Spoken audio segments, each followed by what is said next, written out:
Hello everyone, कैसे हैं आप सब। आज की इस वीडियो में हम डिस्कस करने वाले हैं प्राण कल्चर इन ब्रैकिश वाटर। इससे प्रीवियस जो वीडियो थी उसके अंदर हमने डिस्कस किया था प्राण कल्चर इन फ्रेश वाटर, जिसके अंदर हमने बात की थी फ्रेश वाटर प्राण मैक्रोब्रैंकियम रोशनबर्गी की। तो आज की इस वीडियो में ब्रैकिश वाटर प्राण कल्चर के बारे में हम डिस्कस करेंगे। तो आइए स्टार्ट करते हैं। सबसे पहले जो ब्रैकिश वाटर प्राण है उसके बारे में हम थोड़ा सा जानते हैं। जैसे कि ब्रैकिश वाटर में जो प्राण है या मेराइन वाटर बोलते हैं जिसको हम, उसमें जो प्राण यूज किए जाते हैं पीनियस मैंडोन और इसके अलावा पीनियस इंडिकस, इसको यूज किया जाता है। अब जो यूज करने के लिए इनकी ही ब्रीडिंग करवाई जाती है, इनको ही यूज किया जाता है ब्रैकिश वाटर कल्चर के लिए।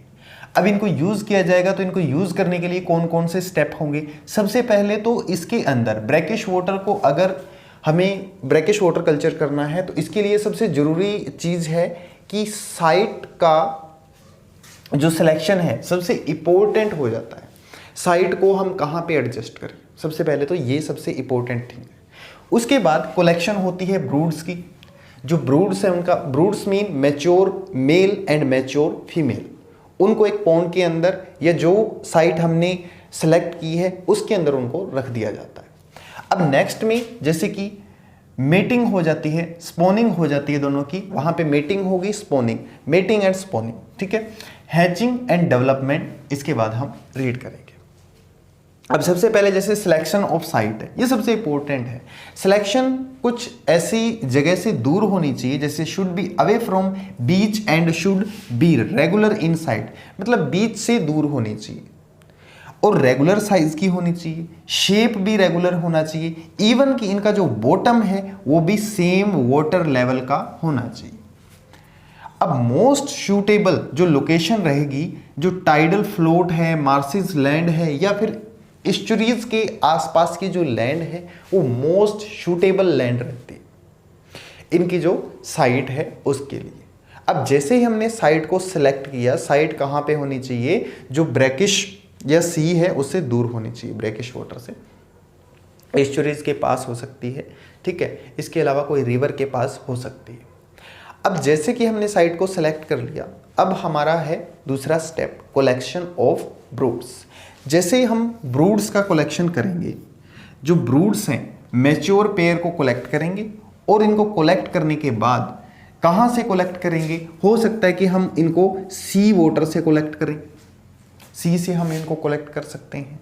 देन इनको ट्रांसपोर्ट कर देंगे हम कल्चर साइट के अंदर। कल्चर साइट के अंदर जैसे कि हमने फ्रेश वाटर प्राण के अंदर देखा था प्रीवियस वीडियो के अंदर, इनको हमने कल्चर साइट के अंदर ट्रांसपोर्ट कर देना है। अब वहां पे इनकी जो ब्रीडिंग है वो स्टार्ट हो जाएगी। मेल स्पर्म को रिलीज करेगा, फीमेल एग को रिलीज करेगी, एक्सटर्नल फर्टिलाइजेशन होगी, इनडायरेक्ट डेवलपमेंट होगी वाटर के अंदर। अब जैसे कि इनका जो नेक्स्ट स्टेप है मेटिंग।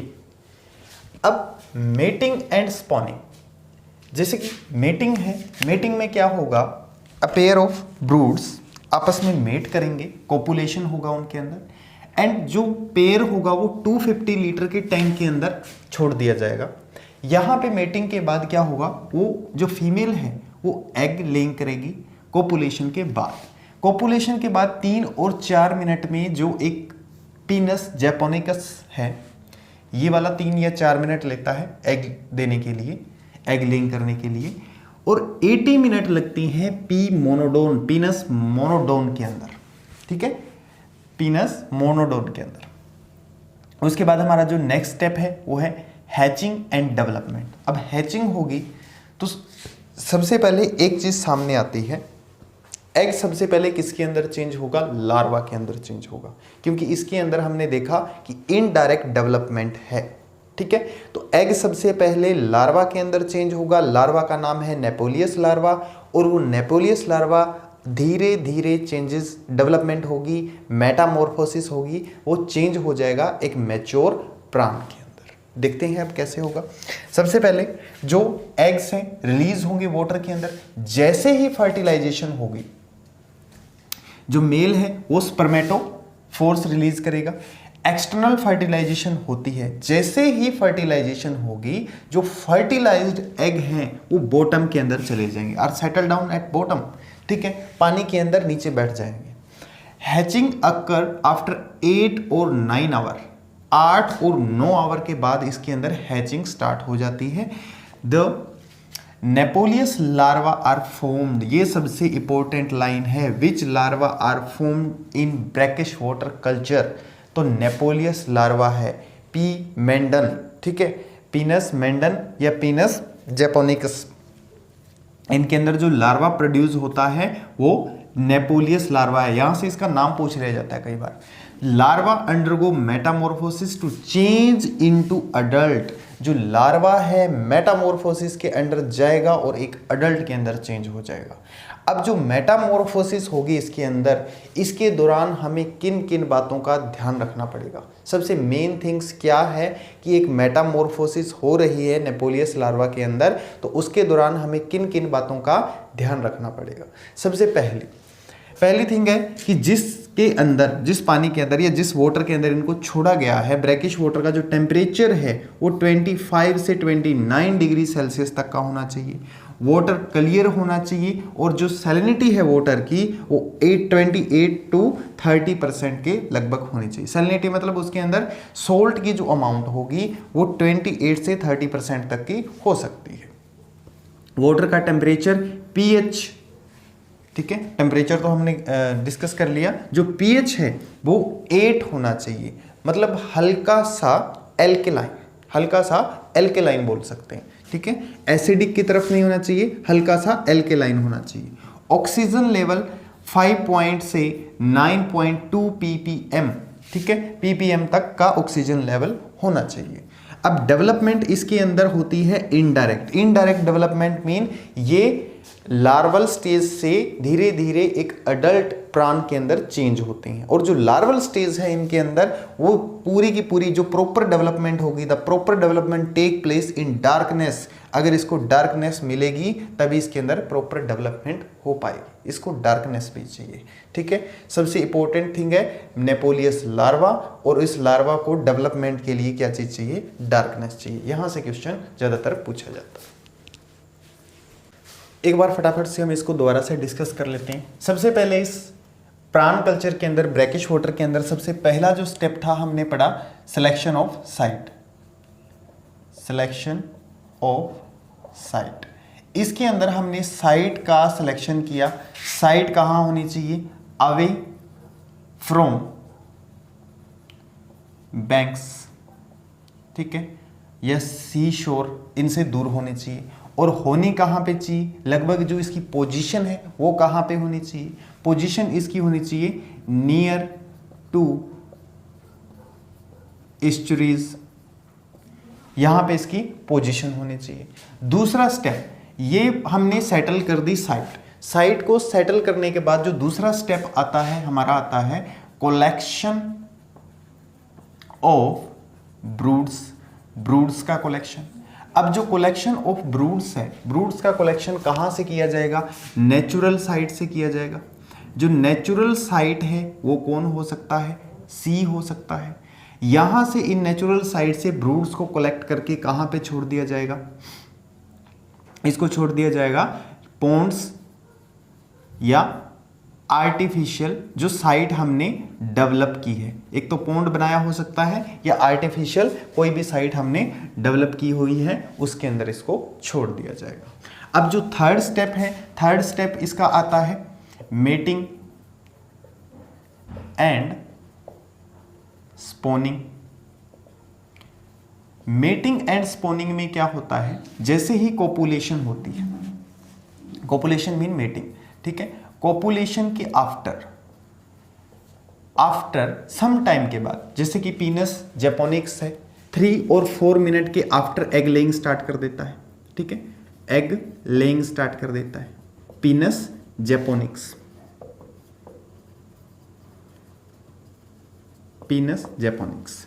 इसके अलावा अगर 80 मिनट में किसी के अंदर एग लेइंग स्टार्ट होगी, ठीक है, एग लेइंग स्टार्ट करेगा 80 मिनट के अंदर, तो पीनस मोनोडोन ये वाला, ठीक है, ये 80 मिनट के अंदर एग लेइंग स्टार्ट करता है। और एग लेइंग कब होगी? जब इनके अंदर जो फर्टिलाइजेशन है, मेटिंग हुई, एग लेइंग हुई, एग लेइंग के बाद स्टार्ट होता है दूसरा प्रोसेस जिसको हम बोलते हैं फर्टिलाइजेशन। अब जैसे ही फर्टिलाइजेशन हो जाता है तो हमारा फोर्थ स्टेप आता है। फर्टिलाइजेशन इनके अंदर होता है एक्सटर्नल फर्टिलाइजेशन, ठीक है, इंटरनल होता है इनसाइड द बॉडी, एक्सटर्नल होता है वाटर के अंदर। वाटर के अंदर क्या करता है, जो मेल होता है वो स्पर्मेटोजोआस रिलीज करता है, ठीक है, और स्पर्म जो वाटर के अंदर रिलीज होंगे, देन एग रिलीज हो जाते हैं फीमेल के द्वारा और वहां पे फर्टिलाइजेशन टेक प्लेस, ठीक है, वहां पे फर्टिलाइजेशन होगा वाटर के अंदर। तो external fertilisation take place in brackish water culture. अब जैसे ही फर्टिलाइजेशन होगा तो यहाँ पे फोर्थ स्टेप आ जाएगा hatching and development. Hatching and development. अब जो हैचिंग एंड डेवलपमेंट है ये कैसे होगी? हैचिंग होगी, सबसे पहले नेपोलियस लार्वा आएगा। जो नेपोलियस लार्वा है इसके जो प्राण, ब्रैकिश वाटर प्राण है, पीनस जेपोनिक्स या पीनस मोंडन, इनसे निकलने वाले लार्वा को जो नेपोलियस लार्वा बोला जाता है। अब जो नेपोलियस लार्वा है इसके अंदर इनडायरेक्ट डेवलपमेंट हो रही है, ये धीरे धीरे मैच्योरेशन की तरफ बढ़ रहा है, ठीक है। इसके अंदर अब प्रोसेस होगी जिसको हम बोलते हैं मेटामॉर्फोसिस। मेटामॉर्फोसिस प्रोसेस होगी। मेटामॉर्फोसिस के लिए इसको कुछ एक कंडीशन चाहिए, जैसे वाटर का टेम्परेचर 25 to 29 डिग्री सेल्सियस का चाहिए, ठीक है। सैलिनिटी ऑफ वाटर 28 से 30% चाहिए। वाटर का जो पीएच होना चाहिए वो कितना होना चाहिए? 8, हल्का सा एल्केलाइन, ठीक है। इसके अलावा जो डेवलपमेंट होगी, पूरी की पूरी डेवलपमेंट नेपोलियस लार्वा के अंदर, वो कहाँ पर होगी? डार्कनेस के अंदर होगी। सबसे ज़्यादा इंपॉर्टेंट चीज़ ये कहाँ पर होगी? डार्कनेस के अंदर होगी जो डेवलपमेंट होगी नेपोलियस लार्वा के अंदर। तो सबसे मेन थिंग ये। इसके अलावा हम आगे अगर डिस्कस करें, जो नेपोलियस लार्वा है डेवलपमेंट के दौरान कुछ थिंग्स हैं जिनको ये ईट कर सकता है, जिनके ऊपर ये डिपेंड रहता है। तो इसके लिए कुछ नेचुरल फूड, जैसे कि हमने फ्रेश वाटर प्राण के अंदर देखा था, कुछ नेचुरल फूड जो प्रोवाइड किया गया था वो क्या क्या था। अब इसके लिए जो नेचुरल फूड प्रोवाइड किया जाएगा वो क्या क्या हो सकता है?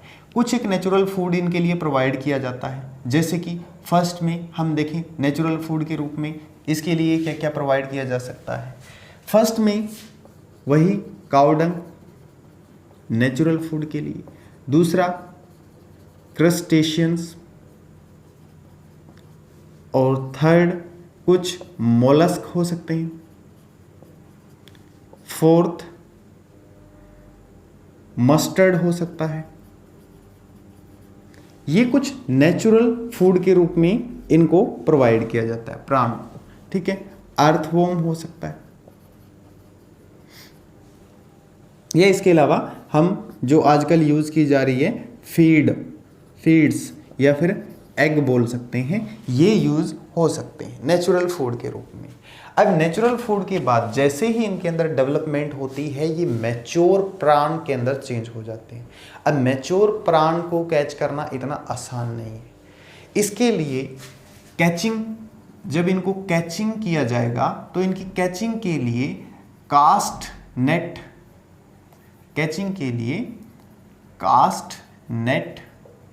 या फिर गिल नेट इनका यूज होता है। कास्ट नेट या फिर गिल नेट का यूज किया जाता है इनको कैच करने। इसके अलावा बैरियर नेट हो सकते हैं, बैरियर नेट या फिर ड्रैग नेट का भी यूज किया जा सकता है। तो ये होंगे इनकी कलेक्शन के लिए जो यूज किया जाएगा, ठीक है। इनकी कलेक्शन के लिए कुछ टाइप के नेट्स हैं जो यूज किए जा सकते हैं, और इनके लिए जो फूड प्रोवाइड किया जा सकता है वो ये है ब्रैकिश वाटर प्राण कल्चर के लिए। तो ये था हमारा ब्रैकिश वाटर प्राण कल्चर। वीडियो आपको कैसी लगी एंड में जरूर बताएं।